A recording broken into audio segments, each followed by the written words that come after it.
Novembre 1891. Une jeune femme arrive à Paris durant la Belle Époque, période propice où la confiance est favorable en l'avenir, et où le progrès a toute sa place, marqué par les découvertes scientifiques qui sont censées améliorer le sort de l'humanité.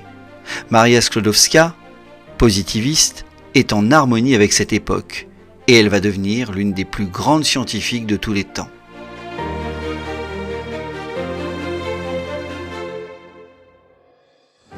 Maria Sklodowska n'est pas encore Marie Curie quand elle arrive à Paris. C'est d'abord et avant tout une Polonaise. Elle est proche de tous les jeunes qui veulent mettre en avant la nouvelle Pologne. Elle partage le rêve patriotique de l'indépendance de son pays, alors démembré par les voisins autrichiens, prussiens et russes. Elle-même est née le 7 novembre 1867 à Varsovie, au sein d'une famille d'enseignants qui ont placé le savoir comme un moyen de résister. La ville est alors sous la tutelle russe. La langue polonaise est interdite à l'école et l'histoire est celle des tsars. Si elle arrive à Paris, c'est que les études supérieures lui sont interdites dans sa ville natale. Elle a dû suivre des cours de manière clandestine dans une université volante. Mais ce n'est pas suffisant pour la jeune femme qui a déjà fait de brillantes études. C'est déjà une scientifique éclairée, marquée par le positivisme. Elle veut consacrer sa vie à la science et elle a déjà un bagage solide en chimie. Elle ne souhaite plus qu'une chose, poursuivre ses études à l'université, et pour cela, elle s'est entendue avec sa sœur aînée Bronia quelques années auparavant. À charge pour Maria d'aider financièrement son aînée pour des études de médecine à Paris, et en retour, sa sœur Bronia s'engage à l'accueillir pour qu'elle poursuive ses propres études dans la même ville. Pour cela, Maria a dû travailler comme préceptrice auprès d'enfants à 150 km au nord de Varsovie, à Zouski, chez les Zoraski. En arrivant à Paris, Maria Sklodowska est aussi une jeune femme endolorie. Elle a un passé déjà marqué par les drames. Sa sœur Zofia et sa mère ont toutes les deux été touchées par le mal du siècle, la tuberculose. Et elles sont mortes à 2 années d'intervalle, en 1876 et en 1878. À 10 ans et demi, Maria prend déjà ses distances face au destin vis-à-vis de la religion. Plus récemment, c'est un amour impossible qu'elle a vécu avec le fils aîné des Zorawski, Casimir, dès l'été 1886. Elle pense à s'unir à ce beau jeune homme, mais les parents ne souhaitent pas de ce mariage car Maria n'est pas un bon parti, son père traversant des difficultés financières.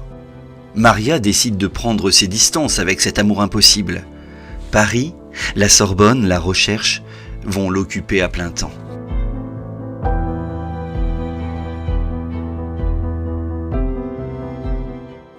Dès 1892, à 24 ans, elle commence des études brillantes à la Sorbonne en sciences. La place des jeunes femmes y est ultra minoritaire, seulement 23 sur 2000. Mais elle est très studieuse, spartiate même. Elle a comme professeurs Paul Appel, Henri Poincaré ou encore Edmond Bouty. Elle travaille dur, y compris le français, et son travail assidu est récompensé. Non seulement elle obtient en 1893 la licence de physique à la première place avec la mention très bien, mais aussi l'année suivante celle de mathématiques à la 2e place.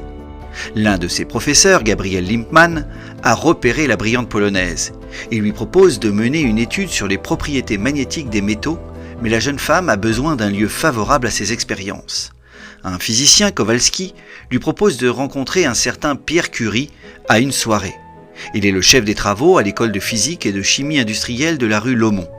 Très vite, Marie va être séduite par cet homme de 35 ans aux yeux clairs, grand, mais avec une apparence d'abandon. Elle a confiance en lui. Leurs conversations s'entrechoquent, pas simplement autour des sciences, mais aussi dans un même intérêt commun pour le social et l'humanitaire. Marie est sous le charme, et Pierre Curie est subjugué, lui qui avait l'habitude de dire que les femmes de génie sont rares. Bien qu'amoureuse, Marie n'a pas oublié son rêve patriotique. Elle a toujours ce désir ardent de revenir au pays, afin d'œuvrer pour sa Pologne et son peuple, en lui transmettant les moyens de résister par le savoir, l'alphabétisation, la culture. Pierre sent qu'elle lui échappe. Alors qu'elle est repartie en Pologne auprès de son père Joseph, il écrit à sa dulcinée « Ce serait une belle chose que de passer la vie l'un auprès de l'autre, hypnotisés dans nos rêves, votre rêve patriotique, notre rêve humanitaire et notre rêve scientifique. » Elle tergiverse, elle hésite, puis elle trahit ses idéaux de jeunesse et décide de se marier avec Pierre Curie le 26 juillet 1895, discrètement à Sceaux, sans cérémonie religieuse. Elle a fait le choix de son amour et de la France.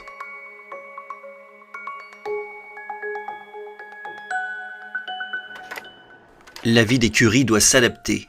Avant d'avoir son premier enfant, Marie réussit l'agrégation de mathématiques.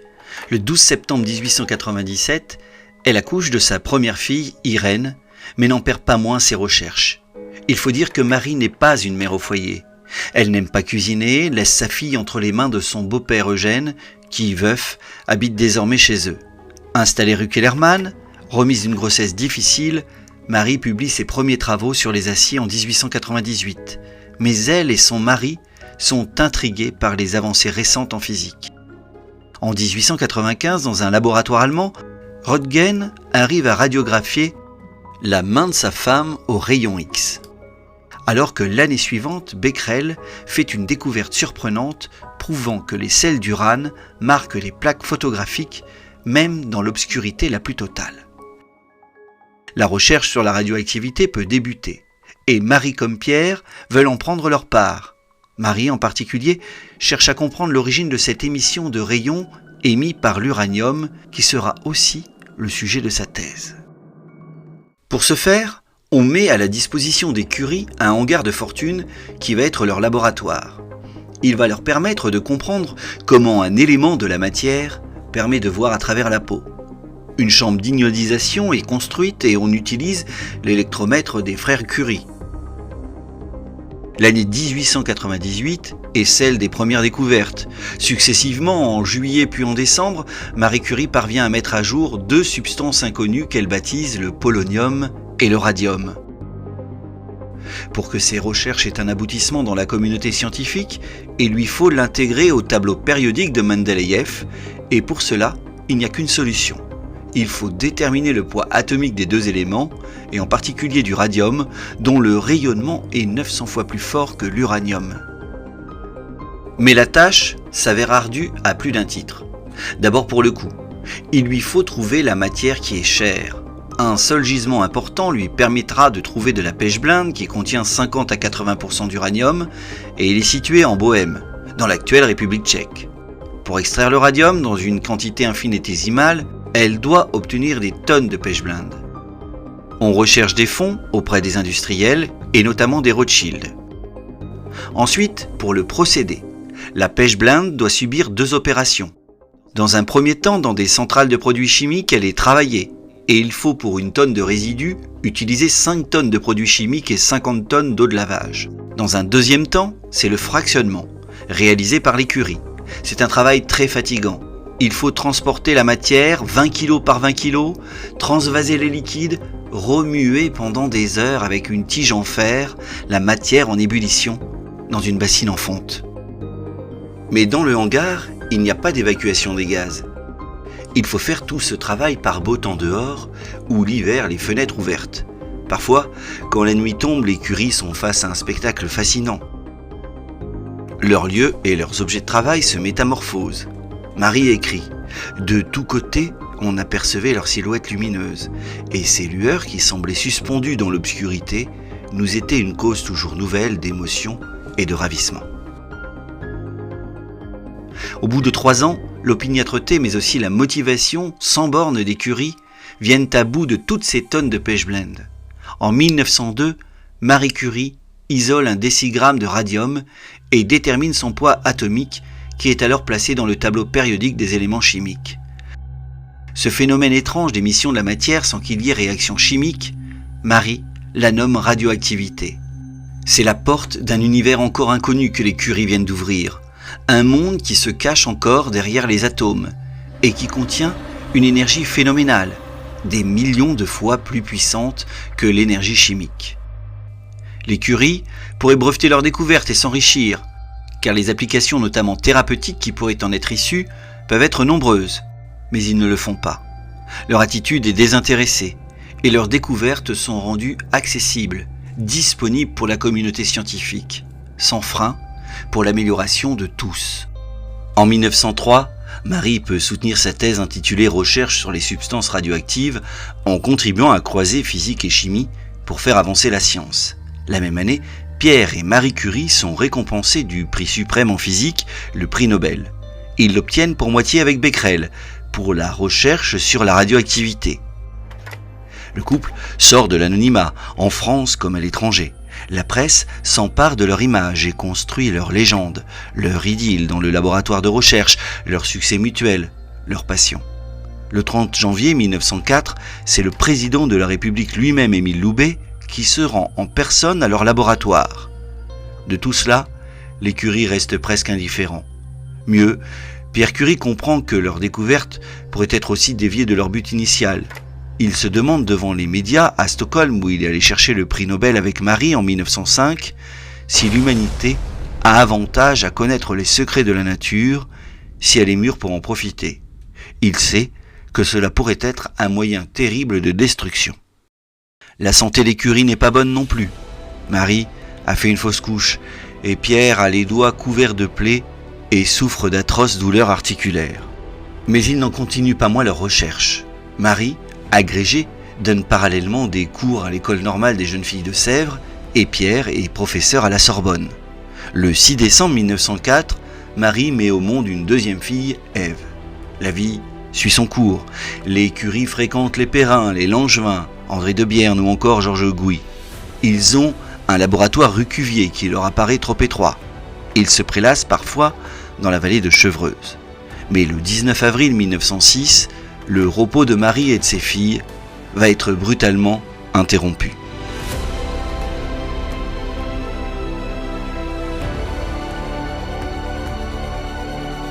Le jour du 19 avril 1906, Pierre, qui est pourtant en vacances à Saint-Rémy-les-Chevreuses, se rend à la faculté des sciences à Paris. Il y retrouve ses amis et collègues. Il est là pour réformer les programmes universitaires en y introduisant plus de sciences. Vers 14h, il quitte la Réunion, mais au lieu de se rendre directement chez lui, il décide d'aller chez son éditeur pour relire les épreuves du dernier article. La porte est fermée et il souhaite rejoindre l'Institut. Il pleut à torrent. Entre le quai et la rue Dauphine, face au Pont-Neuf, il y a un embouteillage. Pierre a ouvert son parapluie. Il traverse la rue, mais ne voit pas le camion qui vient à grande vitesse. Il essaie de s'attacher au cheval, en vain. Le conducteur dévie ses roues avant, mais il ne peut le faire à l'arrière. Et Pierre meurt sur le coup, sa tête écrasée. C'est tout un monde qui s'écroule pour Marie Curie. Elle est mutique, elle pense tout arrêter. Elle retourne au laboratoire par 2 fois, mais n'arrive pas à travailler. Veuve avec 2 enfants, elle se refusera toujours à parler de leur père défunt. Elle ouvre un journal et commence à écrire « Cher Pierre, que je ne reverrai plus ici. Je veux te parler dans le silence de ce laboratoire où je ne pensais pas avoir à vivre sans toi. » Sobrement, elle ne portera plus que le noir. Installée désormais à Sceaux, aidée par les amis mais aussi la famille, au premier rang desquels le père de Pierre, Marie essaie de reprendre goût à la vie. Mais la seule joie personnelle qu'elle semble percevoir est dans la recherche scientifique. Sans affirmer ouvertement des buts féministes, Marie Curie va bousculer les traditions. Après les interventions de Paul Appel et de Marcellin Berthelot, Marie Curie obtient la chaire de Pierre à la Sorbonne, qui lui permet de devenir la première femme à enseigner à l'université à des hommes. Quand elle débute le 5 novembre 1906, la presse est là, et elle s'attend à un discours d'hommage posthume. Mais Marie Curie, ovationnée, reprend simplement le cours là où Pierre l'avait laissé. Mais si cette entrée a fait l'unanimité, il n'en sera pas de même pour la suite. Son entourage l'encourage ainsi à se présenter à l'Académie des sciences à l'automne 1910 face à Édouard Branly, l'inventeur de la télégraphie sans fil. Mais la presse réactionnaire cette fois-ci l'épingle, puis la perçoit comme une menace. Les anti-Dreyfusards se déchaînent contre elle et les relents xénophobes sont nombreux. Dans certains journaux moins véhéments comme l'Excelsior, on publie un portrait d'elle comme une fiche anthropométrique qu'on n'aurait jamais osé rédiger pour un homme.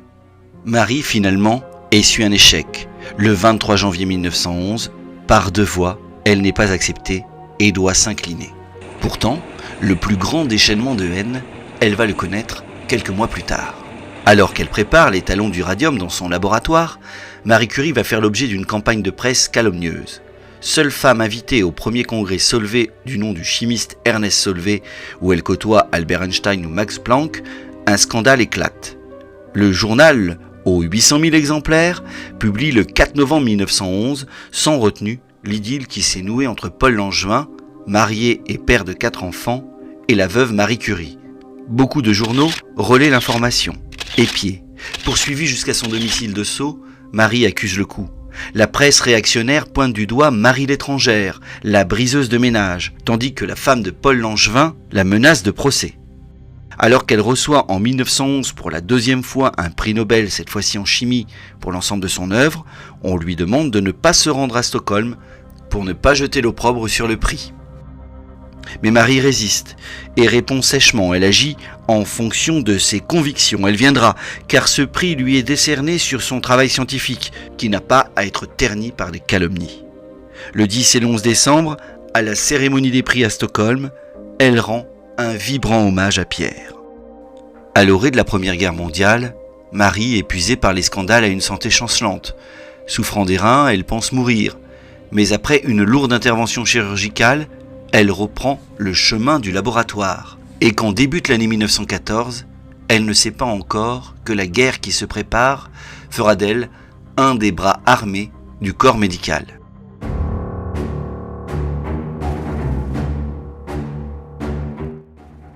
En août 1914, quand la Première Guerre est déclarée, la construction de l'Institut du Radium est presque achevée. Et Marie Curie, face à l'invasion allemande, souhaite mettre à l'abri à tout prix le gramme de radium pur. Épopée rocambolesque, où la scientifique va transporter dans une valise pesante le fameux gramme de la gare Montparnasse jusqu'à un coffre de l'université de Bordeaux. Elle revient à Paris et se retrouve presque seule, tous les hommes étant mobilisés. La Première Guerre mondiale est une boucherie. Outre les morts, le conflit voit augmenter le long cortège des amputés, des défigurés, qu'on appellera les gueules cassées. Bien qu'elle ne soit pas spécialiste des services radiologiques, qui en sont à leur tout début, Marie Curie comprend que les rayons X peuvent permettre de localiser précisément les impacts, les fragments de balles ou les membres cassés dans le corps des victimes, et qu'ils peuvent au mieux éviter les amputations. Encore faut-il que les blessés soient pris en charge rapidement, non loin du front. Marie Curie s'engage complètement. Elle est nommée directrice du service radiologique de la Croix-Rouge et elle va transformer 20 camionnettes en 20 ambulances radiologiques surnommées les Petites Curies qui vont parcourir le nord de la France. L'Union des femmes françaises lui fournit les laissez-passer pour circuler dans la zone des armées. Pragmatique, Marie Curie peut compter sur l'aide de sa fille Irène qui vient d'avoir ses 18 ans. Elle doit continuer à convaincre dans un monde d'hommes, celui des médecins, pour pratiquer ses radios. Face à la pénurie de personnel, elle doit former, elle et sa fille, principalement des femmes. De manière générale, c'est un succès. Plus d'1 million d'examens vont être pratiqués. La Première Guerre mondiale, comme toutes les guerres, joue un effet d'accélérateur sur le plan scientifique. Elle a permis d'imposer la radiologie en médecine. Et quand la paix revient, les nouveaux locaux de l'Institut du Radium deviennent opérationnels. Et Marie Curie veut aller plus loin, créer de nouvelles branches, de nouvelles applications, notamment pour lutter contre les maladies dont le cancer. Cet institut devient le passage obligé pour de nombreux chercheurs, étrangers, physiciens comme chimistes, et parmi eux notamment des femmes comme Marguerite Perret, qui découvrira le francium en 1939. On appelle Marie la patronne. Elle se remarque par sa boulimie de travail, son austérité studieuse. Elle veut que les progrès soient constants, mais il lui manque pourtant certains éléments essentiels, et notamment du radium qu'elle n'a pas en quantité suffisante. Même si elle n'aime pas les mondanités, elle est prête à tout pour faire fonctionner son institut. En mai 1920, elle accueille une journaliste américaine, Mrs. William Brown Melloney, qui travaille pour un magazine féminin. Marie Curie se plaint que son institut du radium ne possède qu'1 gramme de ce composant, alors qu'aux États-Unis, ils en ont déjà 50 grammes. Miss Melloney va être son relais auprès de la société américaine et notamment des riches femmes, certaines féministes. Une campagne de presse est lancée, où l'on prête à Marie une allure christique d'une pauvre petite savante française, ce que la scientifique n'est pas. Par ailleurs, une souscription nationale, la Marie Curie Radium Fund, est décidée et Missy organise la venue de la scientifique sur le continent américain pour une tournée exceptionnelle. Marie Curie s'attendait à y rester 2 semaines, elle y restera finalement 8, Avec ses 2 filles, elle va y visiter universités et laboratoires. Dîners et visites, notamment aux donateurs privés, se multiplient. Le 20 mai, à Washington, elle reçoit le gramme de radium offert par les femmes américaines des mains du président américain Harding. Mais très vite, les cérémonies l'épuisent et elle laisse parfois ses filles la remplacer. En octobre 1929, elle fera une 2e tournée aux États-Unis, toujours pour obtenir un gramme de radium supplémentaire, mais cette fois-ci pour le nouvel institut du radium à Cracovie. Avec l'engouement des industriels, le radium est devenu une mode dans les années 20. On veut l'utiliser dans tous les domaines. On invente les sels de bain au radon, une crème anti-vieillissement radioactive, des boissons radioactives pour protéger tout l'organisme. On trouve même un crucifix fluorescent en radium. C'est devenu la source de toutes les vertus. Il permet de combattre l'anémie, la famine, la calvitie. Dans le milieu médical, les articles sont nombreux. Antiseptique pulmonaire pour soigner la tuberculose, digéraldine pour assurer la digestion. Même les stations thermales s'emparent du phénomène. À Plombières, on vante les eaux hyperthermales, hyper radioactives. On est loin de se douter des effets néfastes du radium, même au sein des équipes de recherche de Marie Curie.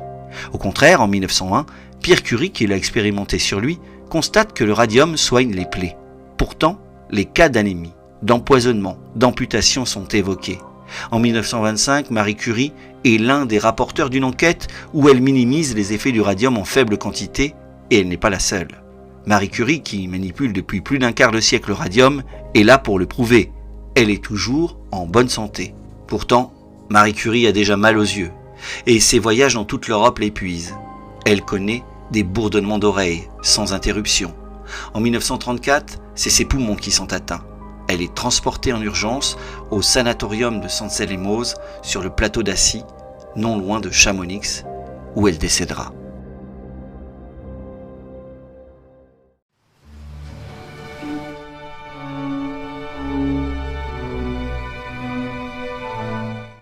Le 20 avril 1994, la République française rend un hommage vibrant aux Curie en transférant leurs cendres au Panthéon. À Marie Curie en particulier, cette femme qui a lutté contre la xénophobie, la misogynie de son temps.